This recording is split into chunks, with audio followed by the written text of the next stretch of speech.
Hey guys, Kevin here with your KevCAM tip of the day today. So today I want to show you guys is how you can easily grab drill sizes or end mill sizes based off of a hole that's actually on your model already. So let's open up a drilling operation here for you guys, and we'll do a select. And let's just say I want to drill out this hole right here. So I'll just grab a drill bit. Now, I'm not sure the diameter of that or whatnot, so what I can do is just come over and highlight the diameter field and just click on the edge of that hole, and it will automatically populate that diameter in there for you. So this will do with end mills as well.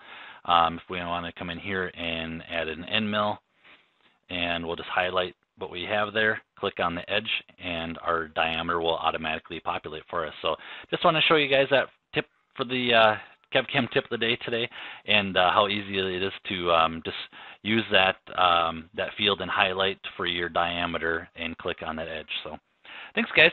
We'll talk to you tomorrow with your KevCAM tip of the day. Have a great night. Bye-bye.